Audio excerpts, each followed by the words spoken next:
Hey there, Mix Fam! What's up? This is VJ Eya here, bringing the flavor, and I cannot tell you how excited I am for our little segment today kasi yung special guests natin talaga namang pinasabugan tayo ng isang pangmalakasang comeback, and this was a surprise to a lot of the fans. So I'm sure kilalang kilala nyo na sila. They have developed throughout the years as self-made artists.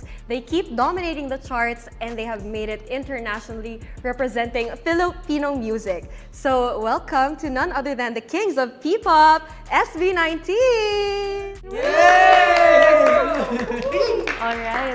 So first of all, I want to say congratulations! Today yung release ng Damn MV and yung song din, sobrang fresh pa ng lahat. How does it feel? Nakaka-release nyo lang and then now, nakikita nyo na yung buzz ng fans on the internet. Grabe talaga yung still.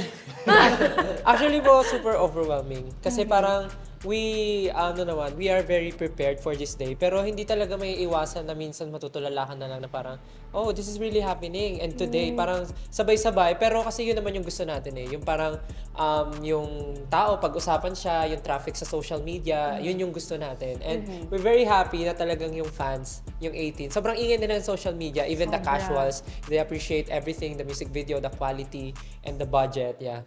Super happy. Oo, actually, that's very nice to hear. And one thing I've been seeing, especially on Twitter, na nagulat daw talaga yung mga fans. Kasi it seems like this was a surprise comeback of some sort. Parang bigla na lang, boom, may teaser na, ayan na siya. Then boom, ayan na yung tour nyo agad. So was it planned na i-surprise na sila? Can you tell us a bit more about yung preparation or yung process behind this? Yes, the process is just... Meron ako mic. Okay. Siguro po, yun nga, yung plan namin for Simula at Wakas is to strike differently. Or yeah. Parang ganon. Kasi from the previous releases, meron kaming parang nasundang flow, may ginawa na kaming process na alam na ng fans, sanay na yung fans ganito, mag-release sila ng ganyan, ganon. Yeah. And for this comeback, parang we want something different. Paano ba namin hihigitan yung sagad na? So let's try something new, let's learn from it. Kung hindi man siya mag-work, hindi natin malalaman hanggat di natin subukan. Yeah. So yun, ngayon po wala kaming scheduler. Even the releases ng announcement namin, it's much earlier than the previous announcements namin, ganyan. So I think it is because then from our learnings sa mga previous namin na ganyan. Definitely. And I super commend you all for that. Feeling mom, feeling proud talaga. But I commend you all kasi you're managing yourselves then. So you have the liberty to break out of your shell or do something different. And I know it's very hard. Ayun nga, yung music video, kudos talaga, sobrang ganda. Para kayong gumawa ng movie, it's really nice. I love the roles. But one thing I'm curious about is, nakikita niyo ba yung mga theories ng fans niyo online? Ang hirap maging 18 ha, parang kailangan laging may entry, laging matalino dapat. So, nakikita niyo ba? Tapos may nakita ba kayong tumama sa mga theory na online? Marami-rami din. Kasi ano naman eh, Talino talaga sila.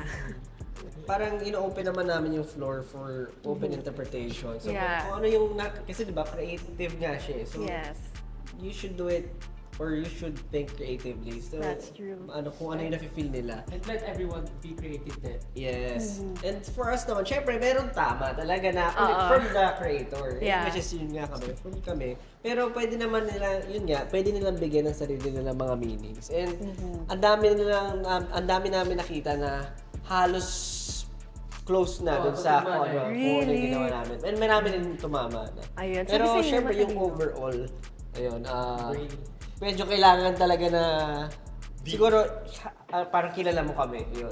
That's true naman. Kasi even, like for example, for me, when you first watch the video, hindi mo naman talaga makukuha agad if you're a casual listener. Pero sobrang sarap niyang panoorin for someone who's a casual listener and then wala kang idea. So it's up to you. So nagiging creative talaga yung fans because of that. Yung nakakatawa nga dito, like, if you're an outsider, di ba, parang yung mga usual na sabi natin, ano ba naman mga lyrics nila? Wala mang sense. Ganon. Ano ba yung mga, like, kuwari lang, from outside perspective. Sabi niya. Siya. Hindi, pero may mga ganun, di ba? Na parang akala nila, parang ganun lang siya kababa or mema or ganun, mema rhyme or mema nasabi. Pero kilala mo ang history, or kilala mo kami or history namin, malalaman mo bakit ganun lahat. Kasi everything happens for a reason. Definitely, ang galing naman. Even your lyrics. And music is art. So talagang, you can have the freedom to do if you want mema, if you want it to open your interpretation. Okay lang naman yon. Kaya ngayon, susubukan natin ang skills nyo sa pag-interpret. Interpret, hindi naman ganun kahirap, joke lang. But we're gonna play a game. So this game is called Simula at Wakas.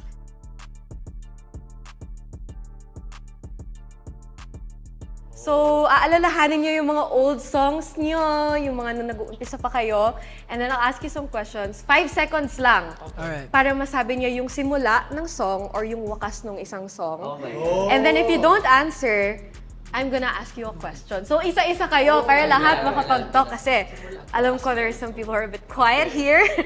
Okay, so ready na kayo. Alright. I think let's start with Ken first.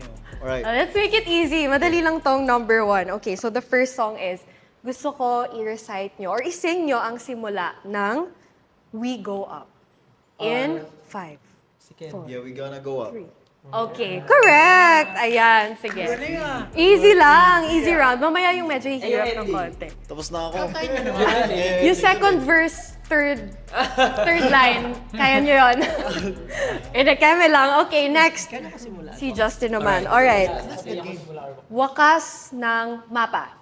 5, 4. Ako naman, Ay, nako! Ako naman. ako na! Wala na. Fake Ako fun. naman. Out na. Ako na! Ano ba yun? Actually, test to kung mag-stay ka pa sa SB19. Oh my goodness. Thank you so Baba much, Justin. guys. Okay, so this is the question. You can take the question or anyone else can answer. Okay. So you are headlining one of the biggest indoor arenas in the world, Philippine Arena. Ano yung reaction nyo nung nalaman nyo na finally, eto na, Kings of P-pop, Philippine Arena na, finally?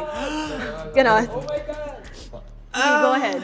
Siguro, it's, yung reaction namin talaga is, let's go. Parang gusto namin. Yun Yeah. yung ano. Let's go, ngayon na. Hindi, start gusto na. talaga namin kasi nga ilang taon na rin kami sa industry and we've been performing a lot of times. Yeah. So parang, again, paano namin hihigitan yung sagad na. So we really need to push with the bigger venue to really measure and kumbaga celebration din siguro for us Oo na naman. gawin natin to with a bigger arena kasi yung etong Simula at Wakas, deserve niya yung marinig ng mas maraming tao, mas ma-experience siya ng sabay-sabay with so many people. Oo, Yes. That's true. Oo, tama naman. Deserve na deserve. Yun lang yung masasabi ko. At dahil, kahit tumama ka, gusto ko sumagot ka pa rin ng question. Follow up lang. I wanna know, sige. how does it feel na syempre you're kicking off your world tour on Philippine soil first? So, gaano kataas yung binibigay niyang confidence sa inyo to go internationally after that? Taas talaga. Mataas talaga. Taas Well, I will talaga. get it naman.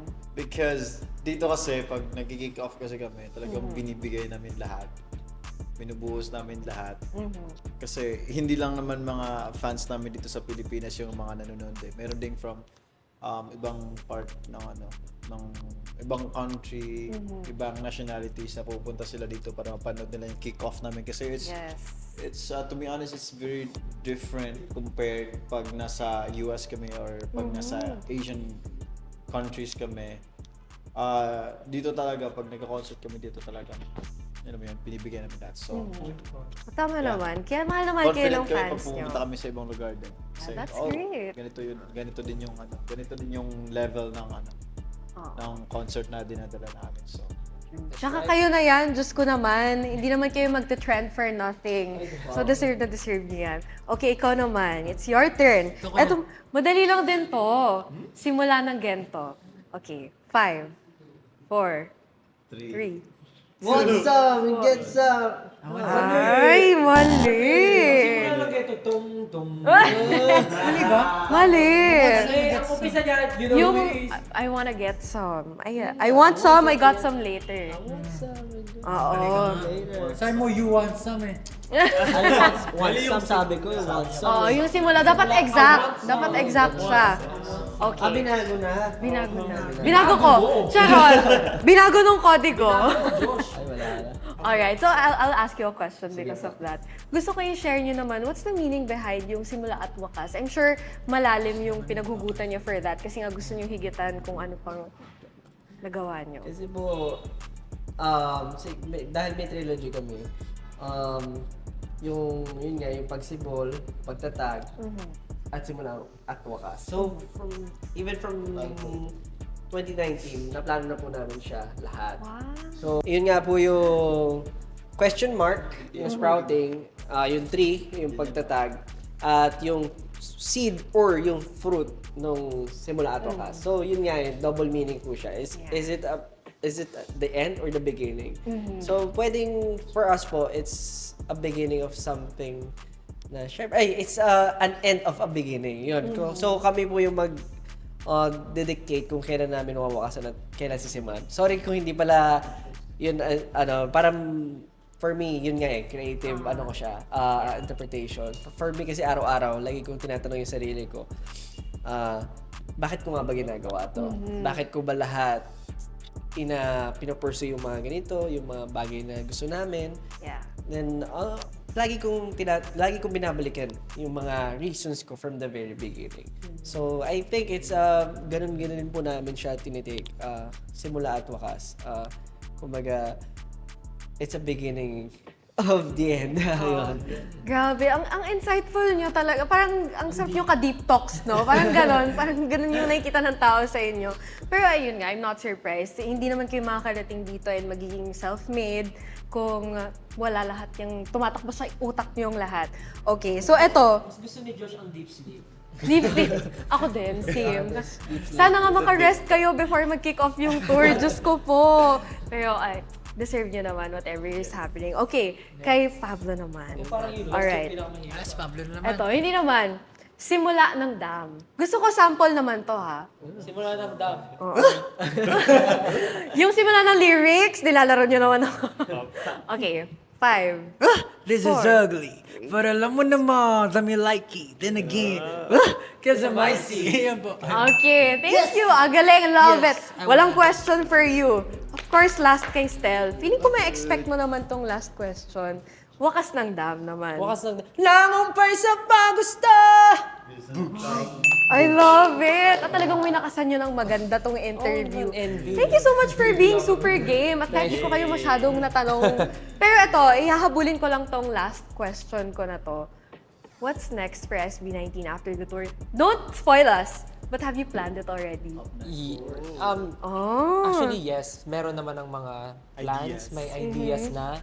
But for us, it's something na parang iniisip pa rin namin siya kung talaga ba gagawin pa natin to. But syempre for the fans, parang ready kami to do it. And of course, para rin sa amin. Kasi to be honest, yung itong trilogy na to, actually hindi pa siya end eh. I mean, you can feel na parang end siya, pero pwede siya mag-start ng something. So, it's an paulit-ulit na cycle. Cycle lang nga, ulit-ulit pa. Pero it's a cycle na walang katapusan. So parang yun siya. So, let's expect something, but hindi mo na mag-spoil ng something, but yeah, they can expect something. Okay, we're so super excited for that. So thank you so much at binigyan nyo talaga ng time ang Mix. Thank you. So of course, to Mix fam and all of your 18s, magbigay naman kayo ng message for us. Of course, Mix fam, nung nagsisimula kami, talagang nandiyan na kayo. And as far as I can remember, meron na kami isang magandang performance sa Mix before. Naalala niyo ba yun?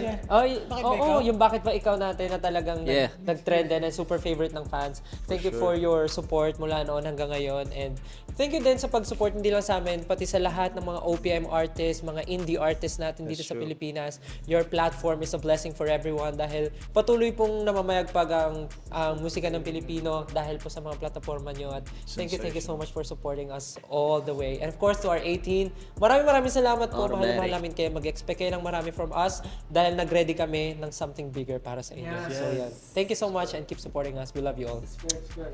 Alright, thank you so much. And of course, don't forget to get tickets for their world tour. Ano ba? Puntahan nyo yan, guys. For sure, pasabog ang magiging production nun. So I'm very excited to see where this will all take you. Thank you so much, Mix Thank you so much. Thank you. Have a great day. Love you guys.